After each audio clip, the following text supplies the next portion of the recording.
It's a tradition unlike any other here on The Sweat. Every Wednesday, Len Hochberg, good to have you here. We're talking some golf. Geoff Ulrich has returned. Golf this week, the AT&T Byron Nelson dudes. Scottie Scheffler in the field, top-priced golfer.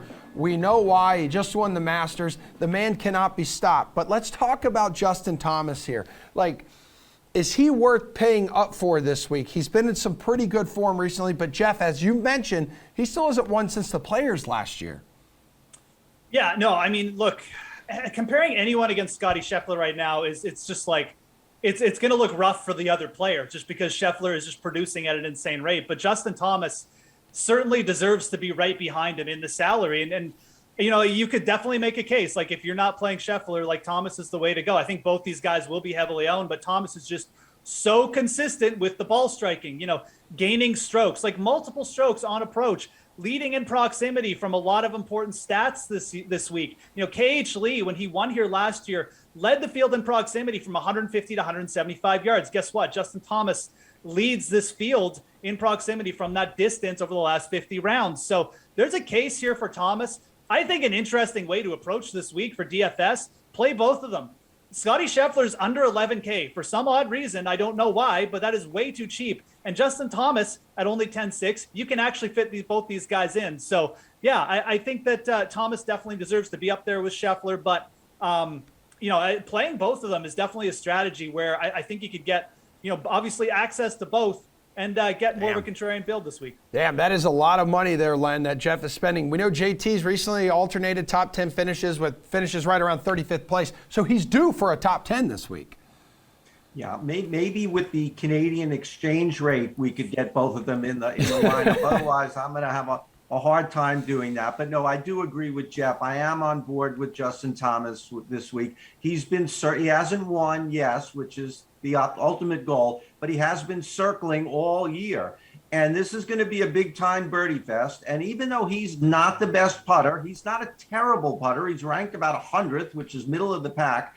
We have seen him able to go super low. He's won 3 times in Hawaii. He won that Kuala Lumpur CIMB a couple of times. All have to go super low to win that. I could easily see him on the first page of the leaderboard come Sunday afternoon. All right, Len, let's talk about Jordan Spieth here. We know how he performs in his home state of Texas. It's going to cost you 10-1. So is he a good play this week? Yeah, not for me. Not for me. You know, he has a lot of good weeks. Well, he has some good weeks, but he has a lot of off weeks too. Yep. And this is a week that I think that he will have trouble. The super large greens, and it's funny to talk about Jordan Spieth where you're going to have to win a putting contest, and no, I'm not taking Jordan Spieth. But he's 186th in putting, a lot worse than Justin Thomas in putting. You know, he was able to win at Harbor Town with the tiny greens there. I think that, you know, on a larger green, you're really going to identify the better putters, and he's not one of them right now. I'm not really big on him at all. Yeah, Geoff, he did win in Hilton Head despite putting worse than the field average. Yeah, but, I mean, Len brings up a great point. Jordan Spieth's got a very, very specific type on the PGA Tour. We've seen it. He wins at Colonial. He wins at RBC Hilton Heads. You know, Hilton Head, excuse me. Like, he does have wins at other courses, obviously. You know, he's won the Tournament of Champions, which have big greens. But that was kind of when Jordan Spieth was right in his prime.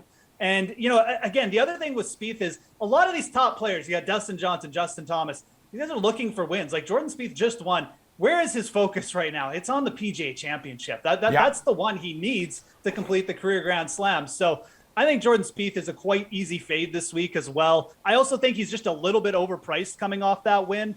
You've got guys like Sam Burns down there, even like Will Zalatoris. These guys are just better DFS plays because, again, as Len mentioned, they're just more consistent. So Jordan Spieth has never really performed at the AT&T Byron Nelson, even though it's his hometown event.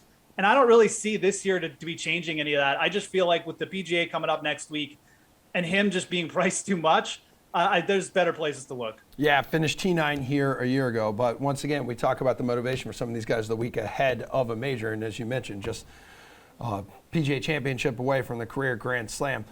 Geoff, you shined bright like a diamond last year when you said, hey, KH Lee, Fantastic play. Ends up winning his first tournament here. He's $6,100 this week. Do you like him as a value play? And if you don't, where are you looking for value? Well, he's definitely not 6,100 this week. He's 7,500. Oh, he's 7,500? Okay, that's my bad. Good way to point that out. Thank you. Oh, that's all right. He's 7,500, but I mean, and he should be. Like, he actually played well last week. So, you can look in that range with KH Lee, and I don't think KH Lee is necessarily a terrible play. I mean, it's just a course that sets up well for a guy who can get hot with his irons and putter and doesn't have to worry too much about, missing big off the tee, which he sometimes can. But I look at that range, and I think you can actually, you can get up $100 and go to Mito Pereira, which I love this guy as a player.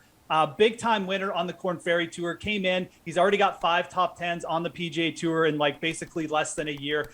Yeah, he had some back issues, but he's in the field this week. Everything looks fine.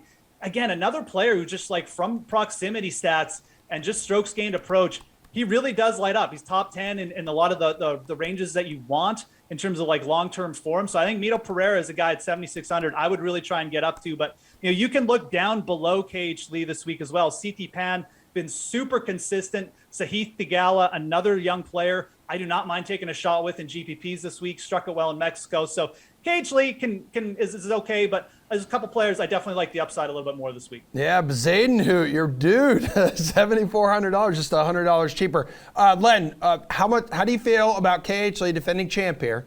And do you like anyone else as a value, maybe in this range?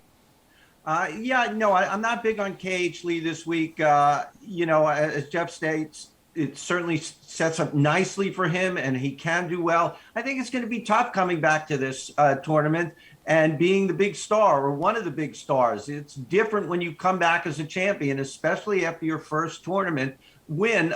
You're a big man on campus. There are a lot of guys in the upper sevens. I think there's a lot of ways to go.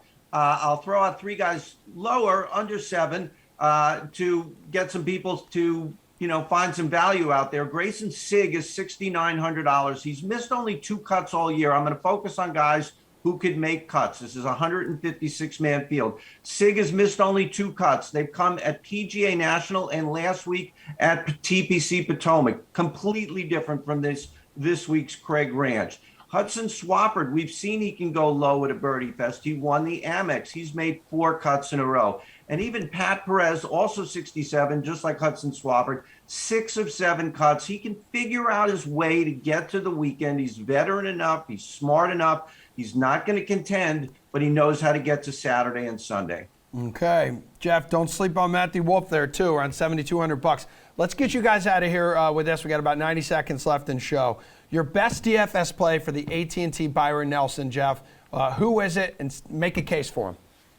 So, I mentioned Mito Pereira at 7,600. And, again, just as a pure value play, I absolutely love that price. You're getting kind of the injury discount, a little bit of fear built into so his ownership percentage definitely will not be up there. I have no problem, using him just as a value play. But, if we're talking about top plays here, it's really tough to just get off the top 2 players. I think you need to have access to one of Scheffler Thomas. I'm going to make Justin Thomas kind of the guy that you should be building around. He just needs to get a little bit hot around the greens or with the putter, and Justin Thomas is going to win. The proximity stats just do not lie. He's hitting it too close. He's going to have a ton of room off the tee here. I think Justin Thomas is a player you should build around at the top. Okay, you're up, Len. Yeah, I don't see how you can avoid at least one of the top players. I'll say Dustin Johnson can tear up the course as well. These par 5s are all short. But I do want to mention Maverick McNeely, 7,800. He could fit in any lineup in that price. Has not missed a cut in 6 months. Obviously, we want more. He has great numbers. Par 5 scoring, eagles, birdie average. These are all things that are going to matter this week. He could win this tournament $7,800.